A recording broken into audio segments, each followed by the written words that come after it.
qui est sorti expulsé par la République dominicaine.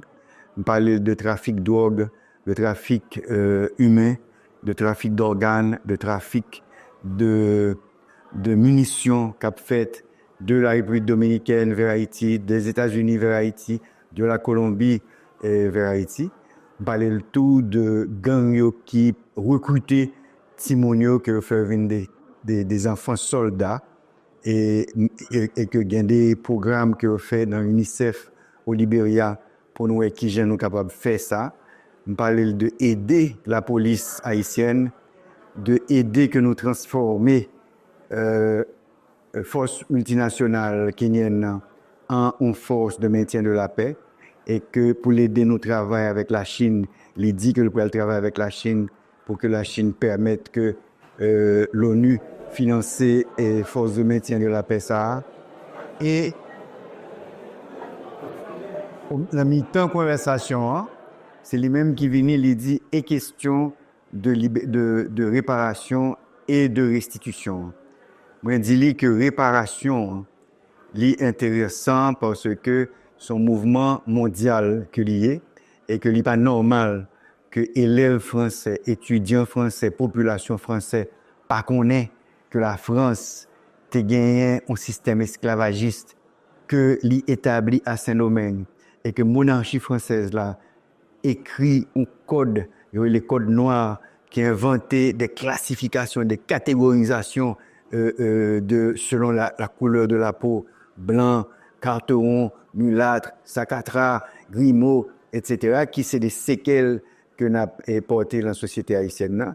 Et que nous, en plus de réparation, nous demandons une restitution parce que bon rançon que Charles X fait nous payer le 17 avril 1825 et pour que nous capables payer 150 millions de francs or, que nous obligés à le prêter sur les marchés financiers et français, donc c'est ça la double dette, et que nous subissons pendant 150 ans, nous finissons payer en 1947, et Américains ont acheté dette ça, et Américains ont volé l'or qui était gagné dans la banque là, pour que eux-mêmes soient capables de venir contrôler la banque haïtienne.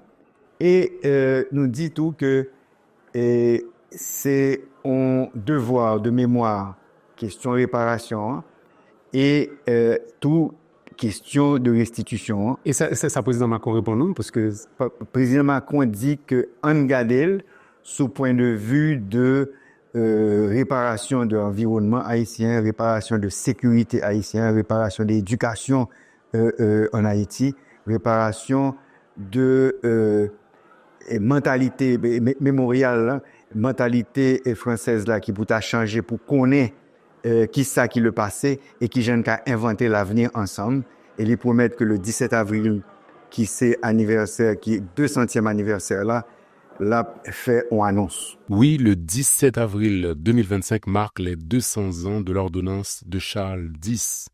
Vous savez, cette ordonnance qui a reconnu officiellement l'indépendance d'Haïti par la France, moyennant le paiement de cette indemnité colossale de 150 millions de francs afin d'indemniser les anciens propriétaires esclavagistes. C'est donc une date très importante. Que va donc annoncer Emmanuel Macron? Va-t-il annoncer la restitution de cette dette ou va-t-il tout simplement noyer le poisson comme l'a fait François Hollande? Vous vous souvenez, François Hollande avait dans un premier temps déclaré que la France acquitterait sa dette envers Haïti avant de se raviser et de parler de dette morale, excluant toute volonté de restitution de la somme versée par Haïti que l'ancien président Jean-Bertrand Aristide avait estimée à 21 milliards de dollars. Cette fois-ci, Emmanuel Macron va-t-il nous surprendre?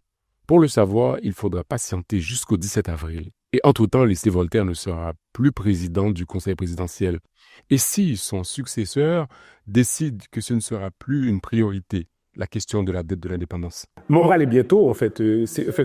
Qui pourrait vous dire que décision sérieuse va continuer? Parce qu'on ne pas président du Conseil là pendant longtemps. Mais Mabla et prochain président du Conseil là, c'est Fridjan. Mabla pour m'aider pour nous continuer ça. Et après ça, c'est Laurent Saint-Cyr m'a là pour aider pour que nous ayons une continuité ça. Outre la question de la dette, l'Institut Voltaire opère un virage diplomatique en se rapprochant de l'Amérique latine. Cela annonce-t-il un changement de doctrine dans la diplomatie haïtienne, habituellement très attentive aux pays occidentaux? Moi, je pense que c'est une innovation que nous faisons. Nous avons fait des conseils des ministres binationaux. C'est la première fois que ça fait en Amérique latine. Et la Colombie, c'est un seul pays qui est observateur dans l'OTAN. La Colombie a une flotte navale, il y a une armée qui est puissante. Effectivement, ils sont passés dans la guerre, c'est des guerriers guerriers. Et le Brésil est dit que l'intéressé pour nous faire des conseils binationaux. Le Chili est intéressé pour nous faire des conseils de ministres binationaux. Et nous pensons que les Américains, Canadiens et Français disent que c'est une bonne attitude parce que c'est les gens qui sont capables de parler avec les Chinois et avec les Russes qui sont capables de faire que ils fait abstention les Nations Unies pour que ils soient capables de financer force de maintien de la paix.